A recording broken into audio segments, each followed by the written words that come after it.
Hi, is that moment where you begin to, my throat feels itchy, is scratchy, your body feels off, and you are wondering, is this a cold or a flu?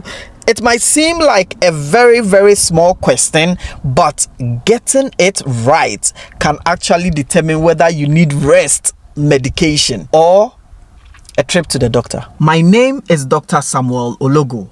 And in the next 3 minutes, I'll be giving you a simple and a clear way to differentiate between the cold and the flu. Put this down and you should be happy about it because it happens all the time during seasons, during anything at all, an allergic reaction, etc. So let me walk you through this quickly.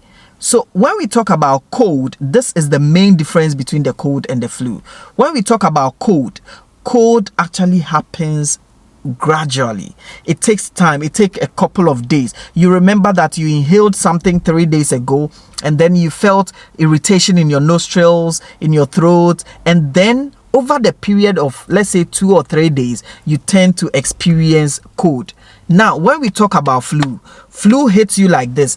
Boom, like a truck that has hit you. So it just comes suddenly. With cold, you might get, let's say, a headache on Monday, sore throat on Tuesday, and Wednesday you might be getting some irritations down there. So you see, 3 days it has built up.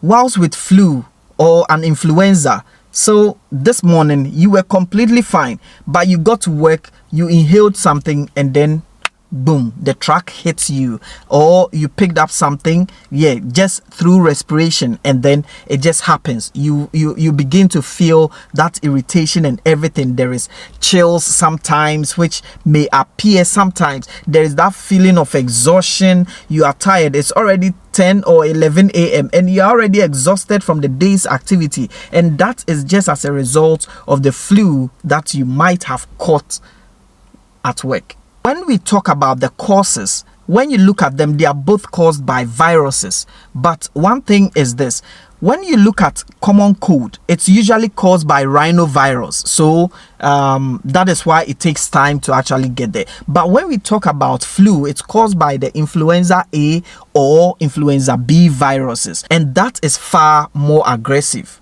So let me break this down more with the symptoms, and it will help you understand or differentiate. First thing is fever. Fever is rarely common in cold. When you catch a cold, it's like, all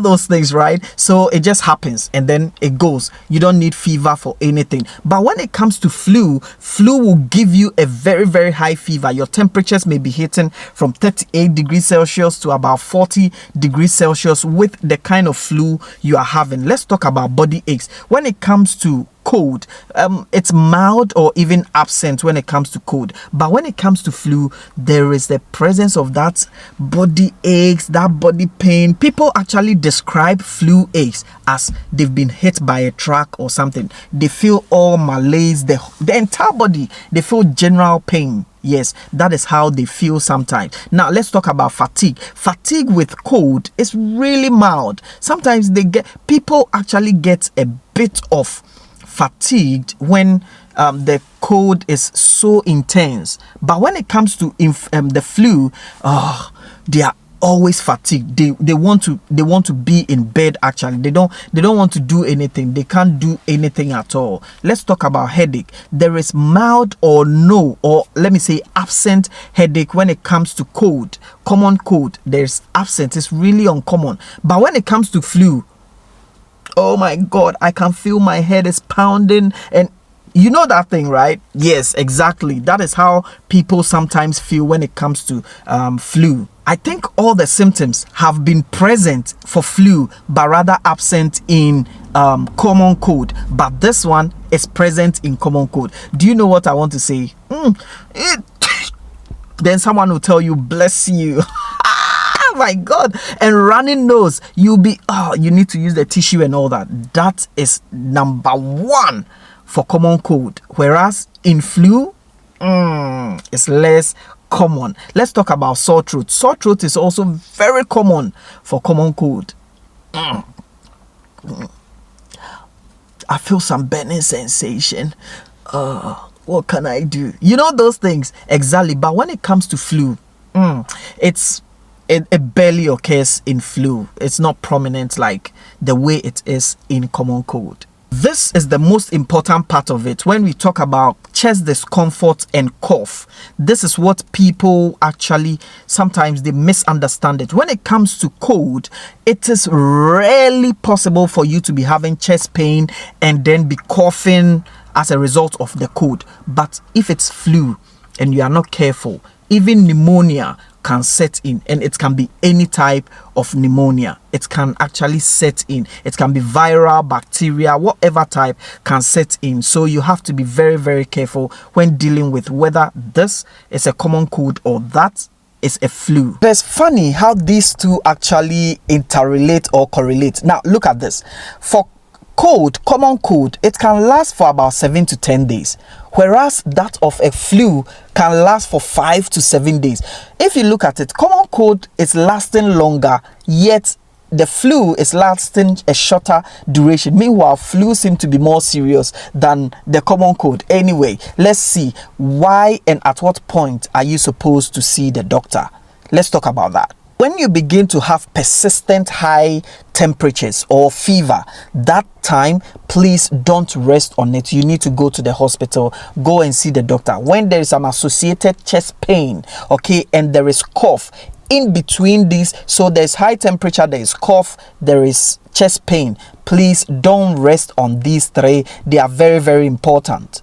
When you begin to get confused, so there is confusion, you are unusually fatigued, you are feeling drowsiness all the time. When it happens like this, there is something more serious to do. Pneumonia is setting in, so you have to be informed. Also, when your symptoms begin to worsen after a period of it trying to subside or becoming very, very low with the symptoms, and then all of a sudden it surges up again, you need to do something about it. Now, if you are in this high risk people, ages more than 65, you're a pregnant woman, you have a child who is less than, let's say, 5 years old, you are immunocompromised, now you have a chronic disease. Now, in these people, make sure that anytime you have a flu, especially, so keep this video, when you have a flu, you make sure you go and see your doctor.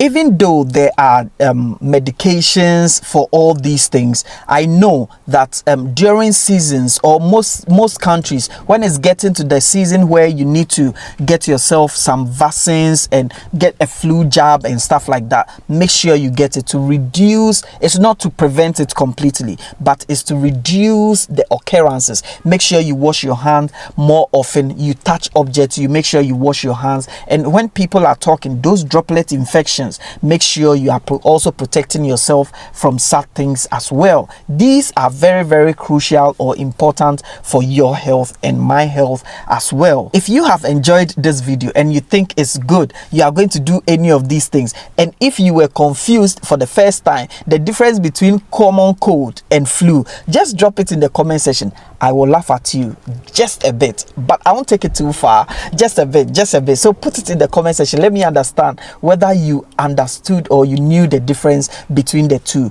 And if you like this video, kindly like it. Please subscribe to my channel and let my channel grow. And I'm also pleading that share it to someone who you think, or first of all, make sure you ask the person what's the difference before you share it to them, so that you can also tease them, because I would have teased you already.